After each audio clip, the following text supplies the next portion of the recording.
வணக்கம். நம்ம Facebook page ஒன்று ஆரம்பிச்சிருக்கோம். அதை நேற்று வீடியோவில் கடைசியில் சொல்லியிருந்தேன். இப்போ நான் வந்து ஃபஸ்ட்டே வந்து இதை போட சொல்கிறேன். நீங்கள் வந்து டிஸ்கிரிப்ஷனில் தேடி பாருங்கள், இருக்கும். அப்படி இல்லாட்டினா கூட என்னோடய யூடியூப் சேனலில் அந்த ஹோம் பேஜில் போனீங்க அப்படின்னா என்றைக்கு நான் அக்கௌண்ட் ஓப்பன் பண்ண அந்த மாதிரி டீட்டெயில்ஸ்லாம் வரும் இல்லையா, அதுலேயுமே அதை நான் போட்டு வைக்கிறேன், இல்லை போட சொல்கிறேன். அதுலேருந்து எடுத்துக்கோங்க, ஃபாலோ பண்ணுங்கள்.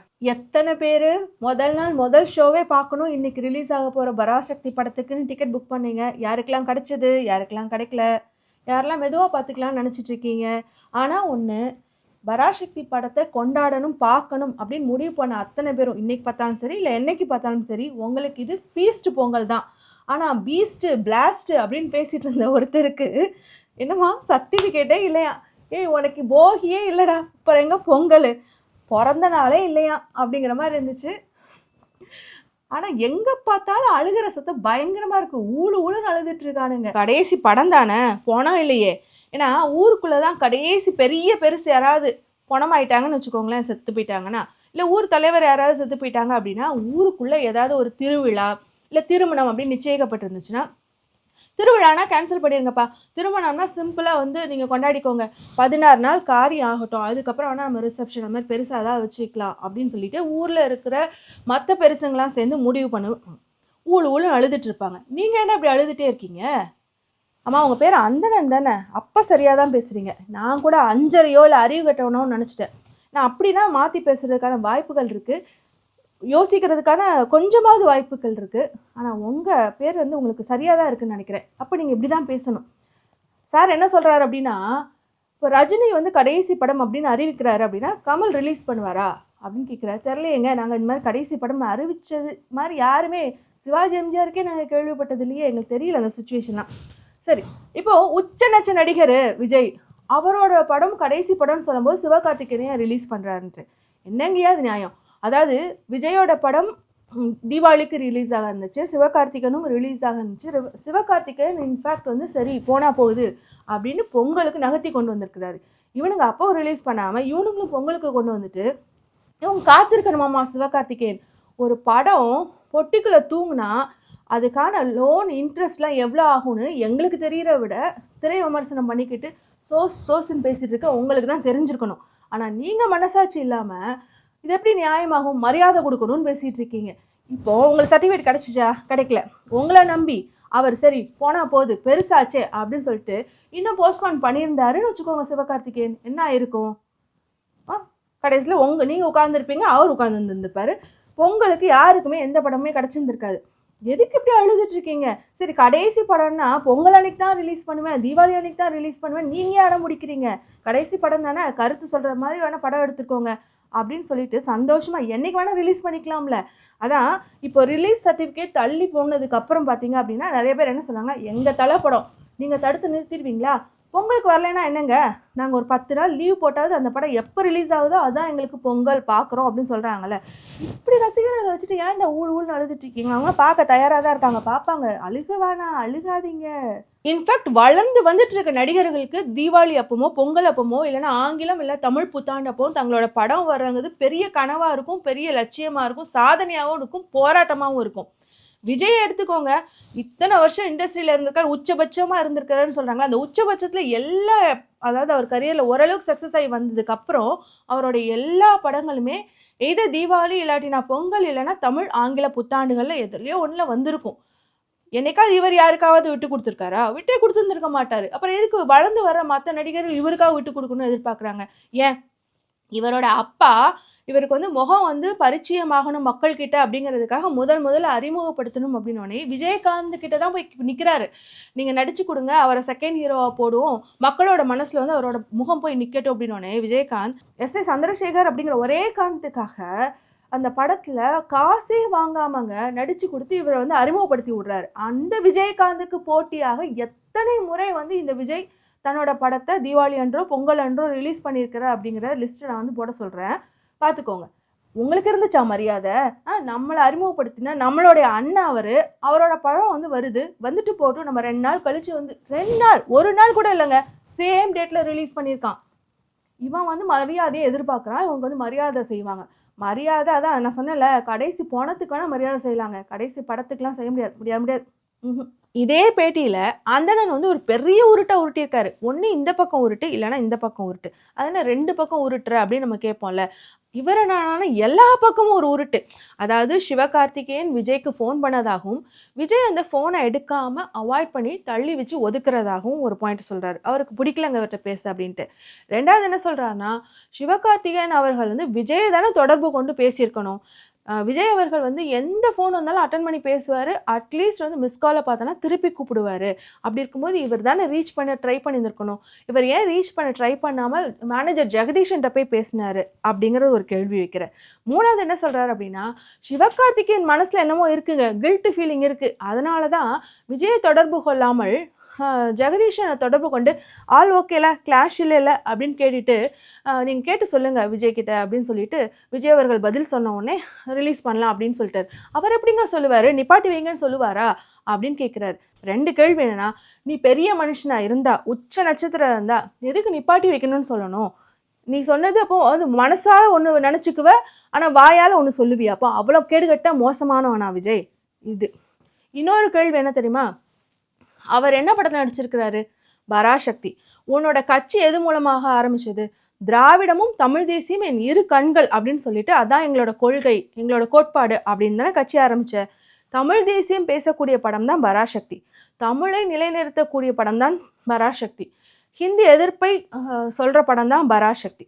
அதுக்கப்புறம் அண்ணா அவர்கள் பெரியார் அவர்களுடைய கொள்கைகளை சொல்கிற படம் தான் பராசக்தி. பெரியாரும் அண்ணாவும் கலைஞர் அவர்களும் தங்களுடைய கொள்கைகளை ஹிந்தி எதிர்ப்பை பேசி பேசி பேசி அந்த சமயத்தில் மாணவர்களிடம் அந்த மொழிப்பற்றை எப்படி கொண்டு போனாங்க அப்படிங்கிறதான் அந்த படத்தோட கருவே. ஏன் உனக்கு அந்த படத்து மேலே அவ்வளோ எரிச்சல்? திமுக மாணவர்கள் அணி அது ஓகே, கலைஞர் கருணாநிதி அவர்கள் ஓகே, அண்ணா தானே, உன்னோட அண்ணாவுடைய கொள்கையை தான் நீ கையில் எடுத்திருக்க. அது திமுகவாக இருந்தாலும் அது அண்ணா இருந்த காலத்தில் இருந்த திமுக தானே. அப்புறம் இது யாரோட படம்? உன்னுடைய கொள்கை தலைவர்னு சொல்லக்கூடிய பெரியார் அவர்கள் 1930 65 வரை அதிகமாக எல்லா மேடைகளையும் அந்த காலகட்டத்தில் இருந்த மாணவர்களிடம் கொண்டு சேர்த்த ஹிந்தி இம்போசிஷன், ஹிந்தி திணிப்பு, ஹிந்தி எதிர்ப்பு அப்படிங்கிற கொள்கைகளை பேசக்கூடிய படம். அப்புறம் அண்ணாவை கையில் எடுத்திருக்கோம் அப்படின்னு சொல்கிற அண்ணாவுடைய செயல்பாடுகள் செயல் திட்டங்களை பெருமைப்படுத்தக்கூடிய விஷயமா இருக்கக்கூடிய ஒன்று தான் இந்த ஹிந்தி இம்போசிஷன், ஹிந்தி திணிப்பு, ஹிந்தி எதிர்ப்பு. அதை ஒருவேளை நீ இப்படி நினச்சிட்டியோ, திமுக மாணவர்கள் அவங்க தான் போராடினாங்க அதனால் திமுக நான் பேச மாட்டேன்னு. இல்லை அந்த அளவுக்குலாம் உனக்கு அறிவு இருக்க வாய்ப்பு இல்லை. முதல்ல உனக்கு என்ன நடந்துச்சு 64 65 ஹிந்தி இம்போசிஷன்னா என்ன அப்படின்னா தெரிய வாய்ப்பு இல்லை தான். சரி, திமுக மாணவர்கள் மேலே உனக்கு வந்து வெறுப்பு, அதனால் அந்த படத்தை நான் பேச மாட்டேன், நான் எங்கே போனாலும் தீய சக்தின்னு பேசுவேன் பராசக்தியா அப்படின்னா கூட, அந்த காலகட்டத்தில் திமுக யார்கிட்ட இருந்துச்சு? உன்னோடைய அண்ணா கிட்ட தானே இருந்துச்சு. அண்ணாவிடம் இருந்த திமுக தானே. அதற்காவது அந்த படத்தை நீ ப்ரொமோட் பண்ணி இது என்னோட அண்ணாவுடைய கொள்கைங்க, என்னோட பெரியாரோடைய பேச்சுங்க அப்படின்னு நான் ஒதுங்கிக்கிறேங்க. இந்த சமயத்தில் என் படம் வர்றது நல்லது கிடையாது. அவங்க படம் எல்லா மக்கள்கிட்டே ரீச் ஆகணுங்க, அது என் கொள்கைங்க அப்படின்னு தானே நீ பேசியிருந்துருக்கணும். அதை விட்டுட்டு தீய சக்தி ஆமா உனக்கு. நீ ஒரு தவிட்டு தற்கூறி, உனக்கு பணம் தான் முக்கியம், அதனால தான் 1000 கோடியாவது சம்பாதிச்சுட்டு போகணும்னு சொல்லிட்டு டிஸ்ட்ரிபியூட்டர்கிட்டலாம் 80-20 பேசி டீல் பேசிகிட்டு இருந்தேன், பிரச்சனை பண்ணிட்டு இருந்தேன் அப்படிலாம் நியூஸ் வந்துச்சு. அதை தாண்டி சர்டிஃபிகேட் வேறு கிடைக்கல. சரி, அதை விட்டுறலாம். ஹிந்தி இம்போசிஷன், அதாவது ஹிந்தி எதிர்ப்பு மனநிலை எப்படி தமிழ்நாட்டில் இருக்குன்னு அந்தணன் ஒரு கருத்தை சொல்லியிருக்கிறாரு. அதை என்னன்னு பார்ப்போம். கதை நல்லா இருக்கு, திரைக்கதை நல்லா இருக்கு அப்படின்னா அது தனி. ஆனால் அன்னைக்கு இருந்த மனநிலை இன்னைக்கு இருக்கான்னா இல்லை. இந்தி திணிப்புக்கு எதிரான மனநிலை தமிழகத்தில் எப்போதுமே இருக்கும். ஆனால் அன்னைக்கு இருந்த தீவிரம் இன்னைக்கு இருக்கான்னா இருக்காது. ஏன்னா பல பேர் இந்தி கற்பதற்கும் ஆர்வமா இருக்காங்க. அது ஒரு மொழி தானே, அதை கத்துக்கிறதுல என்ன இருக்கு, நான் ஏன் அதை வேணாம்னு சொல்லணும்னு சொல்றவங்க பல பேர் இருக்காங்க. அன்னைக்கு வந்து ஊருக்கே ஒருத்தர் வெளிநாட்டுல இருப்பார். ஒரு 1000 பேர் இருக்கிற ஒரு ஊர்ல ஒருத்தர் வெளிநாடு போறதுங்கிறது பெரிய விஷயம். இன்னைக்கு வீட்டுக்கு ஒருத்தர் வெளிநாட்டுக்கு சர்வசாதாரணமா போயிட்டு வராங்க. அப்போ எல்லா லாங்குவேஜும் அவங்களுக்கு தேவைங்கிற மனநிலையில இருக்காங்க. என்ன வேணாலும் ஹிந்தி கத்துக்கிறேன், தெலுங்கு கத்துக்கிறேன், கன்னடம் கத்துக்கிறேன், எனக்கு என்ன இருக்கு, என்னெல்லாம் ஒவ்வொரு மொழியை நான் ஆட் பண்ண என்னுடைய அந்த விசாலமான பார்வை வந்து இன்னும் நல்லா இருக்கும் அப்படின்னு நினைச்சுதான் ஒவ்வொருத்தரும் கத்துக்கிறாங்க. அந்த காலகட்டம் வேற, இந்த காலகட்டம் வேற. அதாவது முன்னாடி இருந்த அளவுக்கு வந்து ஹிந்தி எதிர்ப்பு அப்படிங்கிற மனநிலை இப்போ சற்றே குறைஞ்சிருக்கு. அதுக்கு காரணம் வந்து எந்த மொழினாலும் நான் கற்றுக்கிறேன் அப்படிங்கிற மனநிலைக்கு மக்கள் வந்துட்டாங்கங்கிற. அப்போல்லாம் இல்லை, ஹிந்தி எதிர்ப்பு அப்படிங்கிறது எல்லாரோடைய மனசுலையும் இருக்குது. ஆனால் போராடி தான் அதை வாங்கணுமா அப்படிங்கிற மனநிலை நிஜமாவே குறைஞ்சிருக்கு. ஏன் அப்படின்னா அது கலைஞர் கருணாநிதி அவர்கள் கொண்டு வந்த ஒரு மனநிலை. எதனாலும் சட்டமன்றத்தையும் பார்லிமெண்ட்லையும் நான் சண்டை போட்டு வாங்கி தருவேன், அதை சட்டமாக்கி தருவேன் அப்படிங்கிற அந்த நம்பிக்கையை மக்கள்கிட்ட அவங்க கொடுத்துருக்காங்க. இன்ற வரைக்கும் திமுக அரசு அப்படிங்கிற அந்த நம்பிக்கையை மக்கள்கிட்ட கொடுத்துருக்கனால தான் நம்ம ரிலாக்ஸ்டாக போராட்டம்லாம் பண்ண முடியாது, அது அரசாங்கம் பார்த்துக்கும் அப்படிங்கிற மனநிலையில் இருக்குமே தவிர எந்த மொழியினால் நான் கற்றுக்கிறேன் அப்படிலாம் இல்லை. எல்லாருக்குமே ஆசை இருக்குங்க வேற வேற மொழிகளை கற்றுக்கணுன்ட்டு. ஆசை வேற, திணிக்கிறது வேற. ஆசை வேற, அவசியம் வேற. ஈவன் அவசியமே இருந்தாலும் அந்தந்த மாநிலத்துக்கு போகும்போது நம்ம கற்றுக்க போகிறோம். எதுக்கு மாணவர்கள் மண்டைக்குள்ளே போயிட்டு அந்த இன்னொரு லாங்குவேஜை திணிக்கணும்? இன்னைக்கு திணிப்பீங்க, அப்புறம் நாளைக்கு அதே ஒரு மொழியாக கொண்டு வரணும்னு சொல்லிட்டு வந்துடுவீங்கிறதா எங்களுடைய பேச்சு. இதில் என்னன்னா வெளிநாட்டுக்கு, அதாவது அந்த காலத்தில் வந்து ஊருக்கு ஒருத்தர் வந்து வெளிநாட்டில் இருப்பான், இப்போ வீட்டுக்கே 4 பேர் வெளிநாட்டுக்கு போயிட்டு வரான்னு. வெளிநாட்டுக்கும் ஹிந்திக்கும் என்னையா சம்மந்தம்? லாங்குவேஜ் அப்போ நீ வந்து பல நாடுகளுக்கு போயிட்டு வரோம் நம்ம. ஒருத்தர் உங்கள் வீட்டில் மலேசியாவுக்கு போயிட்டு வருவாங்க, எங்கள் வீட்டில் துபாய் போயிட்டு வராங்கன்னு வச்சுக்கோங்களேன். நான் துபாய்க்கு போயிட்டு அரப் லாங்குவேஜ் கற்றுக்கணும், மலேசியாவுக்கு போயிட்டு வரோம் மலாய் கற்றுக்கணும். அதுக்காக நம்ம ஊர் உலகத்தில் இருக்கிற எல்லா லாங்குவேஜையும் கற்றுட்டு தெரிய முடியுமா? முடியாதுல்ல. யார் யாருக்கு என்னென்ன அவசியமோ இல்லை தேவையோ அவங்கவுங்க அந்தந்த லாங்குவேஜை கற்றுக்குவாங்க. அந்த காலத்துலேயே 1938லாம் பர்மாவுக்கு போயிட்டு வந்தவங்க தானே மலேசியா சிங்கப்பூருக்கு போயிட்டு வந்தவங்க அழகாக மலாய் பேசுவாங்க, அழகாக பர்மீஸ் பேசுவாங்க. எதுக்கு அதுக்காக நீ என்ன எல்லாருக்கும் பர்மீஸ் சொல்லி தருவியா, எல்லாருக்கும் மலாய் சொல்லி கொடுப்பியா? இந்த கேள்விதான். மாணவர்களுடைய மண்டைக்குள்ள எதுக்கு திணிக்கிற ஹிந்தியை? தேவையானவன் படிச்சுக்குவான்.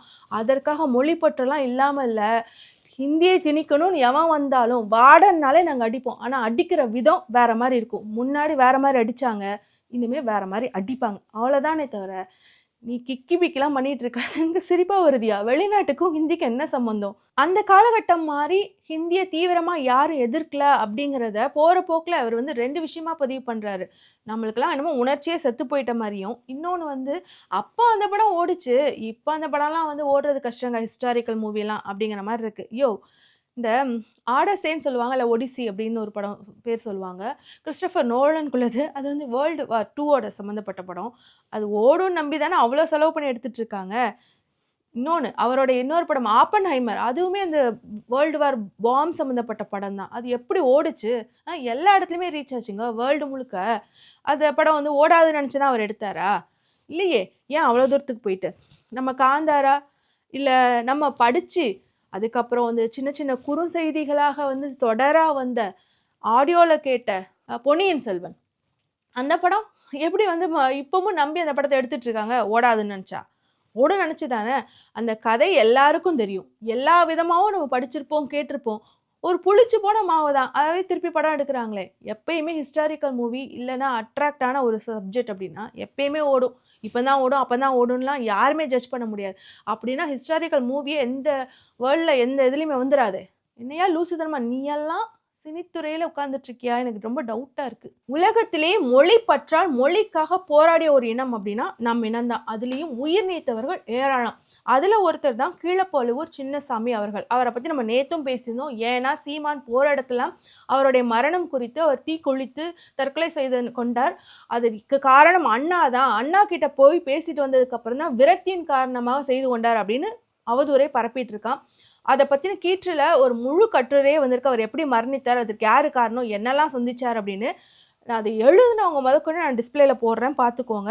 1937 அவர் பிறக்கிறாரு. அவருடைய பெற்றோருக்கு வந்து 23 ஆண்டுகள் வந்து குழந்தை இல்லாமல் இவர் பிறக்கிறாரு.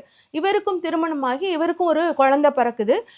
அந்த சமயத்தில் தான் வருது அந்த அறிவிப்பு. என்ன வருதுன்னா 1965 ஜனவரி 26 முதல் இந்தி தான் வந்து ஆட்சி மொழியாக இருக்கணும். இது அவருக்கு கோவத்தை கலப்புது, ரொம்ப விரக்தியாகிறாரு. உடனே வந்துட்டு ஆவேசப்பட்டு சென்னைக்கு கிளம்பி போகிறாரு. டி நகரில் ஒரு தொடர் வண்டி, அதாவது அது ரயில்வே ஸ்டேஷன் தான், அங்கே வந்து சிஎம் பத்வாஷாலத்தை பார்க்குறாரு. அவரை பின்தொடர்ந்து போய் அவருடைய காலில் விழுந்து, நீங்கள் தானே ஒன்றியத்தில் இருக்கீங்க, நீங்கள் எப்படியாவது ஒன்றியத்தில் பேசி இந்த இதை தடை வாங்குங்க, நீங்களும் தமிழர் தானே, உங்களுக்கு தமிழ் உணர்வு இல்லையா அப்படின்னு சொல்லிட்டு அவர் கதறாரு. பத்வாஷாலம் என்ன பண்ணுறாருனா அவருடைய காலால் இடறி தள்ளி விட்டுட்டு இந்த பைத்தியத்தை கைது செய்யுங்கள் அப்படின்னு போலீஸ்கிட்ட சொல்கிறாரு. அப்புறம் கைது செய்யப்படுறாரு. கைது செய்யப்பட்டு விடுவிக்கவும் படுறாரு. சொந்த ஊருக்கு வராரு. வந்தவர் ரொம்ப விரக்தியாகவும் சோகமாகவுமே காணப்பட்டுட்டு இருக்காரு. அந்த சமயத்துல தான் சவுத் வியட்நாமில், அதாவது தென் வியட்நாமில் அடக்குமுறைக்கு எதிராக புத்த பிட்சுகள் என்ன பண்ணுறாங்கன்னா ரோட்டில் அமர்ந்து தீக்குளித்து போராட்டம் செய்கிறார்கள். இது வந்து அந்த காலகட்டத்தில் செய்தித்தாளில் வந்து வருது. இதை படித்து பார்த்துட்டு அவருக்கும் அந்த சிந்தனை வந்தது, நம்மளும் இப்படி செஞ்சோன்னா கண்டிப்பாக வந்து இதை தடுத்து நிறுத்த முடியும். அட்லீஸ்ட் குறைஞ்சபட்சம் மக்கள் வந்து விழிப்புணர்வு அடைவாங்க, ஹிந்தி எதுக்கு நமக்குன்னு கேள்வி கேட்க ஆரம்பிப்பாங்க, அதனால் இதை நம்ம செய்யணும் அப்படின்னு சொல்லிட்டு 24ஆம் தேதி ஜனவரி மாதம் 1904 குழந்தைங்களுக்குலாம் முட்டாய் கொடுக்குறாரு. என்னடா முட்டாய் கொடுத்துட்டு இருக்கான் இவன் அப்படின்னு அந்த ஊர் பெரியவங்களாம் என்னாச்சு, எதுக்கு, என்ன காரணமே இல்லாமல் கொடுக்குற அப்படின்னா, விடிவு காலம் வரும் அப்படின்னு சொல்லிட்டு ஹிந்தி மொழி வந்து ஆட்சி மொழியாக இருக்காதோ சொல்கிறாரு. சொல்லிட்டு வீட்டுக்கு போகிறாரு. வீட்டில் வந்து அவங்க மனைவி அப்புறம் வந்து அவங்கள தாயார் வந்து எல்லாருமே என்ன பண்ணுறாங்க அப்படின்னா, நீங்கள் வந்து வயலுக்கு வேலைக்கு போகலாம்ல, ஏன் இப்படி உட்காந்துட்டே இருக்கீங்க, ஏன் வந்து எதையோ யோசிச்சுட்டே இருக்கீங்க அப்படிலாம் வந்து கேள்வி கேட்குறாங்க. அதுக்கப்புறம் திருச்சிக்கு போயிடுறாரு. திருச்சியில் போயிட்டு ஒரு புகைப்படம் எடுக்கிறாரு. அந்த ரசீதையும் அதுக்கப்புறம் தன் நண்பனுக்கு ஒரு லெட்டரையும் எழுதி நண்பனுக்கு அனுப்பி வச்சுட்டு அப்புறம் தன்னுடைய அம்மா மனைவிக்கு ஒரு லெட்டர் எழுதுறாரு. அதுக்கப்புறம் வந்துட்டு பெட்ரோல் போய் வாங்குறாரு. அந்த பெட்ரோல் வந்து அவர் வந்து எத்தனை லிட்டருக்கு வாங்கினாருங்கிற ரெசிப்ட்டுமே இருக்குதான். அதையும் ஒரு பையில் வச்சுட்டு, குடும்பத்துக்கு எழுதின லெட்டரையும் அந்த பையில் வச்சுட்டு அதை மரத்தில் தொங்க விட்டுட்டு இவர் வந்து தொடர் வண்டி நிலையத்துக்கு, ரயில்வே ஸ்டேஷனுக்கு வந்து அங்கே வந்து காலை 4 மணி இருக்கும் போல், 4:30 மணி, அதிகாலை 4:30 மணிக்கு தீக்குளித்து வந்து இறந்துடுறாரு. அதுக்கப்புறம் அவருடைய உடலை கைப்பற்றி அதுக்கப்புறம் அந்த அவர் தொங்க விட்ட அந்த பை அதிலெல்லாம் பார்க்கும்போது தான் அவர் வந்து அவருடைய நண்பருக்கு லெட்டர் எழுதுனது முதற்கொண்டு எல்லாமே தெரிய வருது. ஆனால் அப்படி தீயிட்டு சாகும்போது கூட, தீ உடம்புல பற்றி எரியும் போது கூட தமிழ் வாழ்க, இந்தி ஒழிக அப்படின்னு தான் அவர் முழக்கமிட்டிருக்கிறாரு. இதை வந்து தமிழரசன் அப்படிங்கிறவர் கட்டுரையாக பதிவிட்டிருக்கிறாரு. அதை நீங்கள் எடுத்துக்கோங்க. மீண்டும் சந்திக்கலாம் நாளை.